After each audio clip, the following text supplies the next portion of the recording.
Welcome to Have You Read It, the channel where we bring books to life, one summary at a time. Today, we're diving into Dan Davies' thought-provoking book, The Unaccountability Machine: Why Big Systems Make Terrible Decisions, and How the World Lost Its Mind. This book isn't your typical light read. It's a deep exploration of how decision-making has become industrialized, and how that shift has eroded accountability, leading to some pretty disastrous consequences. Davies kicks off with a compelling example, the Fox News defamation case involving Dominion voting systems. Fox News repeatedly accused Dominion of rigging the 2020 U.S. presidential election, despite knowing these claims were false. Their motivation wasn't malice, but fear of losing viewers to competitors who were less concerned with the truth. This case highlights how larger systems can dictate decisions, even when individuals within those systems know better. The book then explores the concept of crimes without criminals and self-organizing control fraud, using the 2008 financial crisis as a prime example. Davies argues that the financial system was structured in such a way that fraudulent behavior became almost inevitable.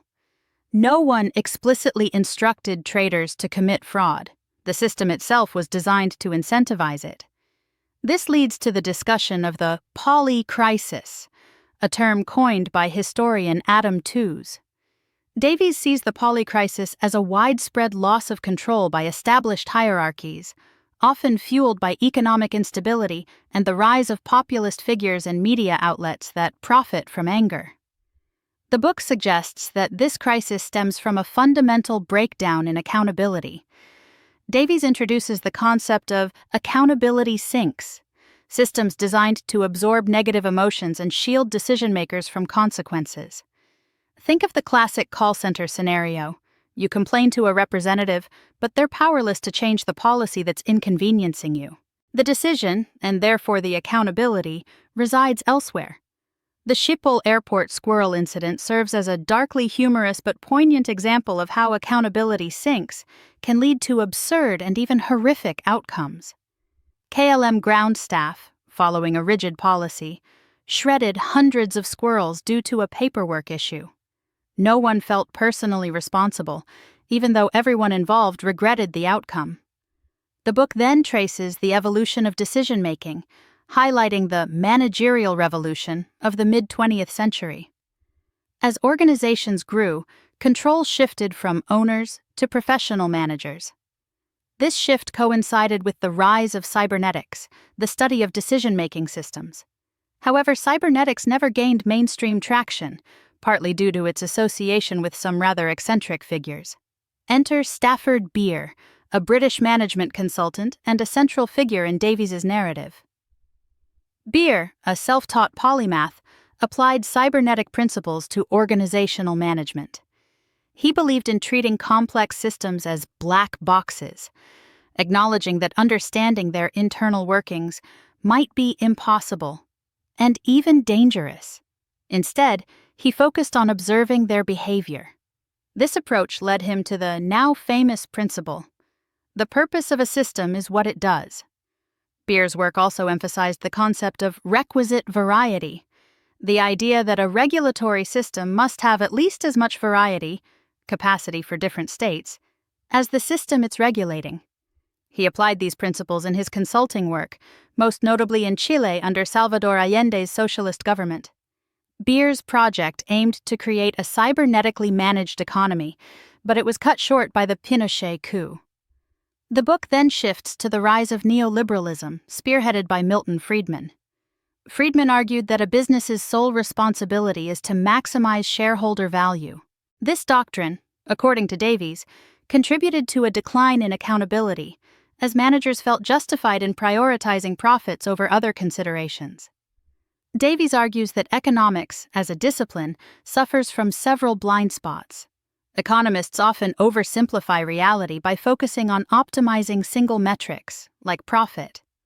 They also tend to flatten time and uncertainty, ignoring the complex interactions between decisions and their long-term consequences. This Ricardian vice, named after economist David Ricardo, involves solving problems in simplified models and then applying those solutions to the messy real world.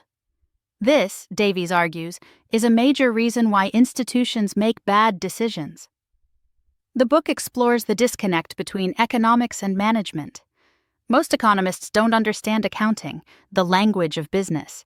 This leads to misinterpretations of financial data and further contributes to poor decision-making. Davies argues that the increasing reliance on debt as a control mechanism forces companies to prioritize short-term profits over long-term viability. He uses the example of leveraged buyouts, where companies are loaded with debt, forcing management to cut costs and maximize short-term gains, often at the expense of long-term health.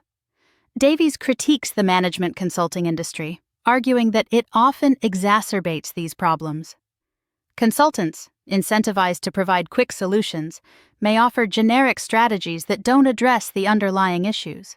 Furthermore, they often act as accountability sinks, allowing management to blame outsiders for unpopular decisions. The book concludes by exploring the rise of populism as a reaction to this widespread unaccountability. Movements like Brexit and the election of Donald Trump can be seen as red handle signals, emergency alerts from a population feeling ignored and disempowered. These movements, while expressing valid anxieties, often offer simplistic solutions that don't address the underlying systemic issues. Davies argues that a healthier system would prioritize viability over maximization. Companies, like artists, should focus on creating value and achieving multiple goals, rather than obsessing over a single metric. He suggests that removing the pressure of debt, particularly in the private equity industry, would allow organizations to make more sustainable decisions. So, what are the main takeaways and heuristics from the Unaccountability Machine? Accountability is key. The erosion of accountability is a root cause of many of our systemic problems. We need to find ways to rebuild it, both in the private and public sectors. Beware the single metric. Optimizing for a single objective, like profit, can lead to disastrous unintended consequences. Organizations should embrace multiple goals and prioritize long-term viability. Systems matter. Decisions are often the product of larger systems, not just individual choices. We need to understand how these systems work and how to design them for better outcomes. Respect the black box. Complex systems are often too complicated to understand completely. Focus on observing their behavior and adapting accordingly. Debt is a control technology. Be mindful of how debt can distort decision-making and prioritize short-term gains over long-term health. Listen to the red handles. Populist movements are often signals of systemic distress. We need to listen to the underlying anxieties they express, even if we disagree with their proposed solutions. Thanks for watching. Make sure to give this video a thumbs up and hit that subscribe button so you never miss our next book dive.